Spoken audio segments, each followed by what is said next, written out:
We actually have Evil Eye action for you. It also appears the DDD is back and Plunder Patrol is sailing the seas.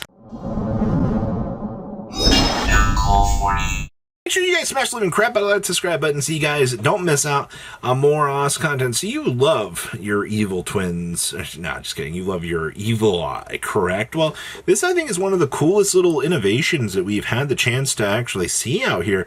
And whilst you're basically just playing this deck as a nice slow control deck, you know, controlling your opponent and actually playing the game at your pace, as you would see, but you're also playing triple Palms of the Kings or Psalms of the Kings and then triple of your Dominus Impulse in here as those control options to be able to slow down your opponent. But we're also doing the 7 Sins as well, of course, and some double Typhon action, double Zeus action in here, and of course, you know, the Dominus Divisor King Machinex along with your Darius is in here. You can definitely tell that the little secondary push-up win condition out here is going to be how much value can we get out of, you know, making this. But I think that this is actually a very interesting strategy considering, you know, the side of Evil Eye we barely get to see. Next up here, we have DDD, and we call this deck the spreadsheet deck for a reason out here because it's very, very hard to play, in my opinion. You know, you have all of the extreme combo lines that this deck is able to set up and do. Now, obviously, the OCG does get to play the red reboot action in here, which helps out this deck tremendously. You know, being able to jam your opponent and continue playing, it's going to be very good. But also down here, you know, some generic options for one shot VSP, the Zeus in this, and then of course, you know, also making Baron to floor. Also a lot of hand trappage down here in this section. The fact that you have all of these one-ups actually seeing play. There's no real reason to be playing this many one-ups, but this deck did not really give a crap. It just saw all the options and it decided to go about actually playing them.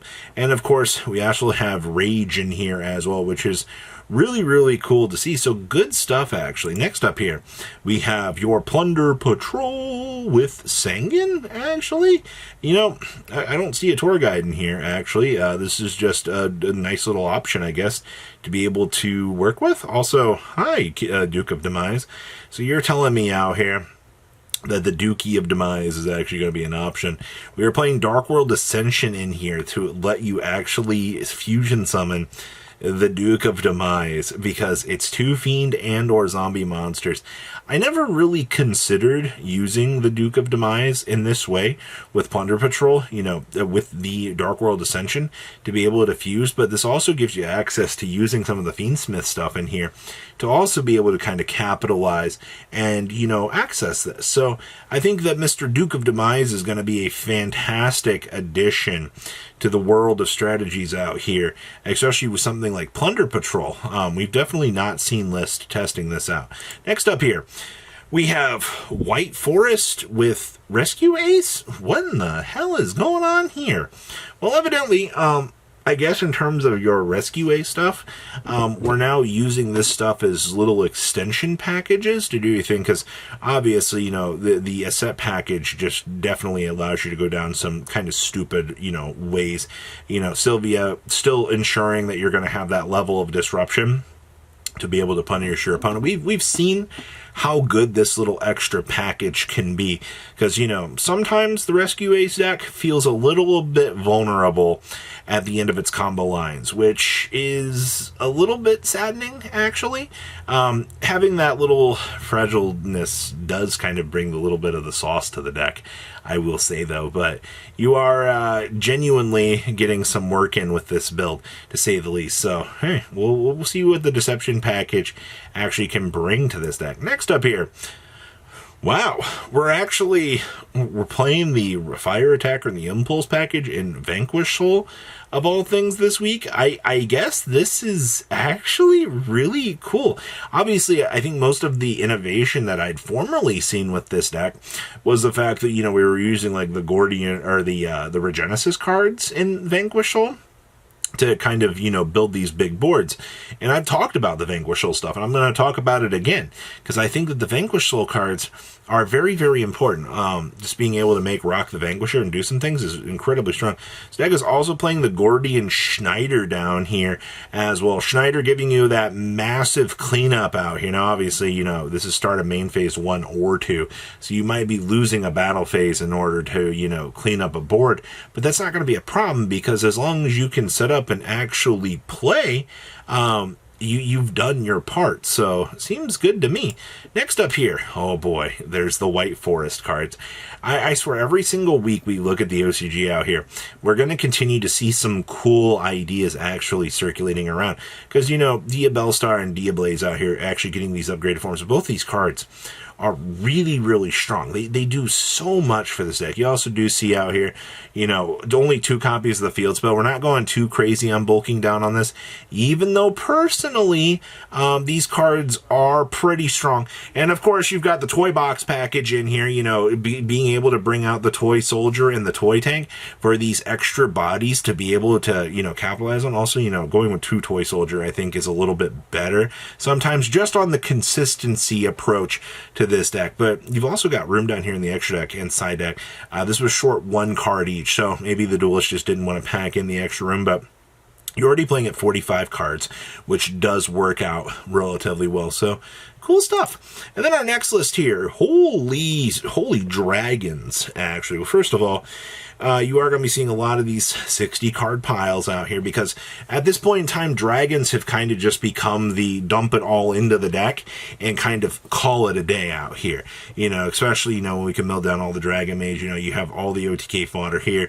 And then, of course, the Dragon Rulers are just going to be floating out of the graveyard out here, putting that key pressure on your opponent so that you can actually play the game. It's quite interesting to see how much power that you're able to kind of get with all of these engines kind of circulating together.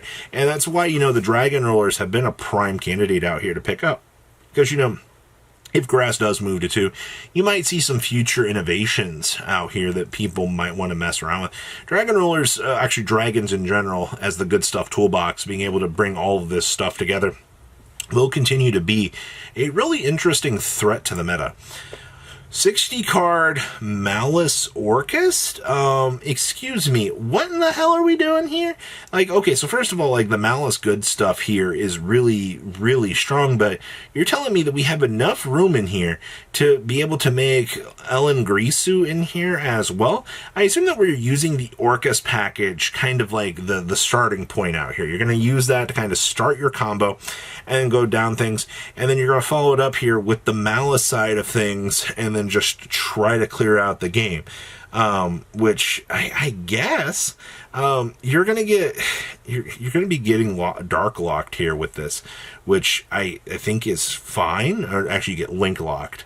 So you won't be really able to access Dingrisu, but I guess that this is a cool idea, to say the least, if you really wanted to merge Malice with Orcust and actually try to have success with this, it's actually kind of a cool idea. And then we have, regular Dragon Mate. See, it's really cool that the OCG actually has the triple Sengen Kaiman out here, because you actually get to see how good that this is able to work, because Sengen Kaiman on into the Kitchen Dragon Mate just gives you so much gas, man. You hit this line and you're going to be feeling so good out here, because Kitchen just turns on the entire deck, because you get to mill out Tinkek and you're just like, oh, okay, we can do our thing. Still only doing the 1 changeover out here, at least for the regular build. But what's interesting to me is you also do see the Kawaki Marrow Drago actually being built into this. You're not trying to supplement or do anything too crazy, because honestly, sometimes you can have a little bit too much fat in the deck. So the Kawaki Marrow Drago is just kind of that nice little extra, pressure point on your opponent to ensure that you can actually play the game. So I like this. This looks, in my personal opinion, really, really strong as an asset to kind of keep pressure on your opponent. And then we also have, oh boy, Gem Knights. I've been keeping an eye on this deck. Some weeks, we're not pushing for Block Dragon. Other weeks we're very, very Block Dragon heavy. At least this build is not focusing on Block Dragon, which is good. But you do see the Fiendsmith package in here, which sometimes the Fiendsmith package is the thing that you have to have to hold this deck together. And unfortunately, it does look to be that case out here. Also, hey, I guess when your deck can consistently make strong boss monsters like these, you're going to be doing just fine. So what do you guys think about all these very exciting decks? Please leave a comment down below. Tell me what you guys think, and I look forward to seeing what more is to come. Patrons, thank you.